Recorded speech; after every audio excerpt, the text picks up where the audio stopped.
talks here while I drive. Don't worry, I'm safe. I'm not really looking at the phone. But I wanted to talk to you a little bit about bitch boys and why it's such a prevalent thing in society. And so I'm first going to talk about this video that I watched. A guy was talking about this. Preface to say, when studying pigs, they actually find that is one of the closest related to human behavior. So basically, this guy was saying that men these days are not actually men. They are just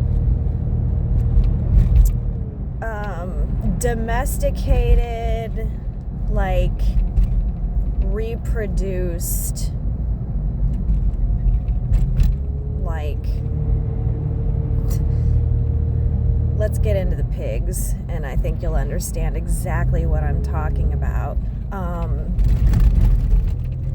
So I guess like the typical pig that we usually see, like the big pink overweight type pig that is not even actually a thing, that's from breeding and the way that everybody's just held in captive. And so when little baby piggy is born, you know, the cute little pink piggy, what he's actually meant to be when he grows up is a wild boar. And you know, the wild boar, they got tusks, they got that curly hair, the coarse hair, and they are survival in the wild. Now, if you leave a pig to be to its own devices and like it's out in the wild, there's going to be a certain amount of a hormone that gets produced inside of that pig that's basically going to offset the production of these wild boar features. It's going to cause the tusks to grow. It's going to cause the hair. It's going to cause that instinct, that survival instinct. And the little piggy, as it goes through this puberty transformation, we could say, is going to turn into the man, which is the wild boar. But without going through the survival situations and anything that's going to trigger that hormone, the pig does not become the boar. The pig just becomes a bigger pink piggy. And so that is such a good analogy to what's become of men these days. Sure, they may be walking around in male bodies, but are they really men? No. And you can really see this correlation between kids that were like born with privileged, silver spoon type, coddled by mommy, and kids from the hood, basically. And this guy went on to say, when he would go on field trips and there would be like other schools around also going to the field trip, that he always noticed that him and the kids from his class were still kind of like kids. But when they would see the teenagers from the hood school, those guys were already more looking like men. And so this really kind of fueled his study. This video was so interesting, and I saw it on TikTok, and I wish I knew who it was, but I am so fascinated by male and female behavior here on Earth. I am truly fascinated by it. And I know exactly what he's talking about, because I have always been drawn to like more like survivalists, you know, strong men, men that have like that instinct, you know, like you don't get, everybody's born with the capacity to turn on this instinct, right? But not everybody has to. You got to think about it. Like, you're getting born into someone who is already basically factory farmed. If your dad and your grandpa was born to be factory farmed at, you know, in their cubicles all day, and then you're the third generation of factory farming, you don't have nothing to look up to that's like, oh, you're going to grow up to be the boar, you know? You're seeing basically that a lot of these males are low testosterone and also overweight, which is kind of like toddler-ish, you know? So there's something to be said about like why women are more drawn, and it's a really scientific thing, you know? You're gonna see a big difference. Like, you know, you meet a 17 and 18-year-old from the hood and they're like already a grown man, and then you meet a kid from like computer town and rich town, and it's like, oh my God, like you just see them as a child, you know, like they're just, this is the way of the world, you know, and this is what they wanted. This is what the elites wanted. They wanted to take away strong masculine men in society because they knew none of this would be going on. And this is where all this transgender stuff is coming in too, like for real. These men that are not men don't even know if they're men or not, and they're getting very confused. Now, a little bit off topic here, but on the same type of topic, wisdom teeth. Wisdom teeth is a big thing. So there's a reason why our bodies were designed to have wisdom teeth come in. And through that pain, there is a bit of transformation. They're called wisdom teeth because they actually do bring about more enlightenment. There's like, you know, there's a change in someone once their wisdom teeth do come in. And that is precisely the reason why it's been conditioned in society to take the wisdom teeth out. They don't want you being enlightened. They don't want you being survivalist. They want you being bred to be a good worker for them, and that is it.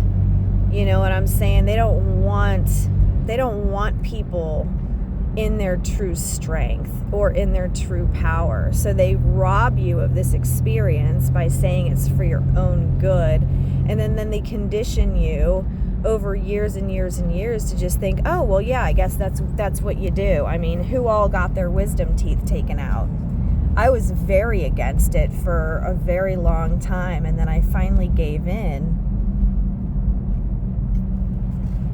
Because insurance is like, oh yeah, you know, get it done while you can. I was like, okay, you know, I didn't know much. I just followed what I was told, unfortunately, and I'm just not like that anymore. So I'm trying to get this, you know, get the word out. But, you know, it's things like that. Through that pain and pressure of me turn this heat on. Through the pain and pressure of the wisdom teeth coming through, something activates within you. And that's basically kind of how it is. Like, you know, when the little piggy goes into the wild and he's going to turn into a wild boar. Through that pain, through that pressure, there's got to be a certain amount of stress. Or not even stress. There's got to be a certain amount of hardship in order to get your survivalist instincts and get your true male instincts online. And I'm sorry, but these spoon-fed, silver-fed little bitch boys just aren't getting that. And this is rampant in society. That is why I've never been drawn to guys like that. And I've been very, like, disgusted with if I ever would be around somebody like that, like giving them that kind of a chance. Like, it just doesn't, there's no attraction there. And I think this goes back to why women like the bad boys. It's because there's a safety feature there. Like, we feel like if something happened that they could protect us. Like, these soft, coddled, factory farmed males are just not it. Like, it's just not it. And I struggle with some of this sometimes because I am a mom and I love my kids so much, and I always wanted to, like, keep them safe and make sure their needs were met. And, you know, I didn't want them to have to go through hardship necessarily, but I also knew that I didn't want my kids to be bitch boys either. So I feel like there can be a happy medium for this too. Like, you know, my kids definitely had their share of hardship growing up. I mean, we did live in the hood for a very long time. I've always been a single mom, so I think just in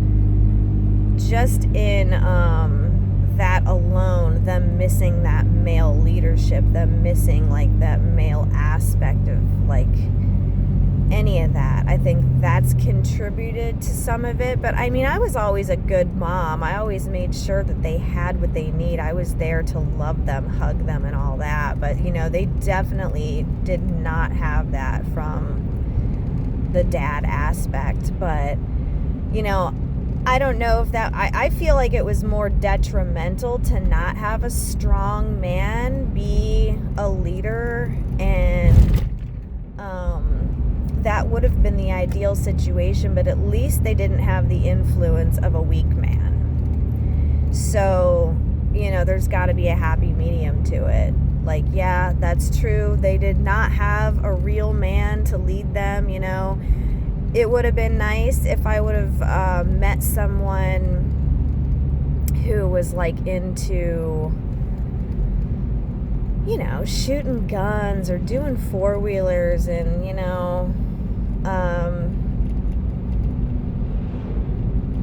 it seems to me that even though I was more drawn to this stuff, I kind of was in an environment where it's like everybody's just kind of more about computers, I guess you could say, than, you know, doing real things with their body and getting out there. So, you know, but this video isn't necessarily about me or my experiences. I just wanted to touch on this fact about why there's just so many non-masculine men out in society, and it's very unsafe. The bitch boy is not a safe person to be with. They don't have their instincts online. They just don't have that. So it's like no wonder women don't really want to be with them. But like you all know, as a product of the environment, this is what you're shown is what life is supposed to be, you know, like going through your little perfect experience of schooling and then going to your little office job every single day for the rest of your life, doing the same thing over and over and over forever until you die. There's nothing exciting, sexual, or attractive about that. For me, anyway. But, I mean, you know,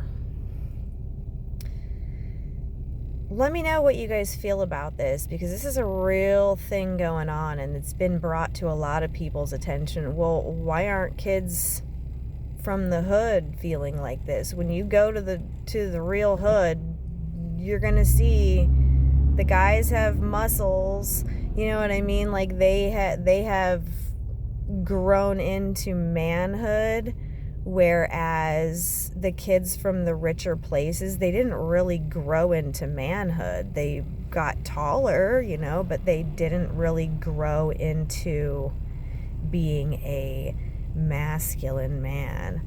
And I'm not saying it may never happen, you know what I mean? What if they do get out there, go do something to like purposely do it? But there's got to be an awareness. And I really, really like that I see a lot of male coaches actually now offering these things for to help, bring that out, because the world really needs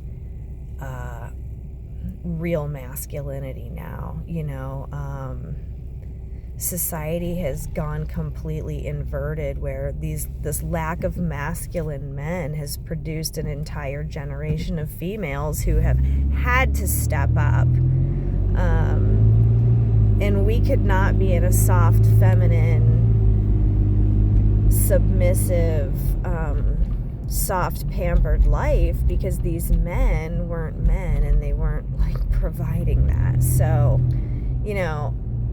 I think there's more information about it now, which is great, but it's also, what are you going to do with the information?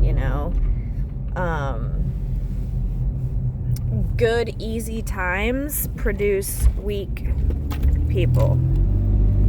And even though we all enjoy good, easy times, at what price? At what price is this costing people?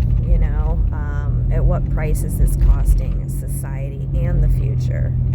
Just pondering here, just my own thoughts, my own 2 cents. So if you got a couple cents to throw in and you want to start a discussion in the comments, feel free. This is no hate about anything. It's just observation of what society has really been factory farmed. Truly society seems like they are just factory farmed, So y'all have a great day. Keep it real. Bye.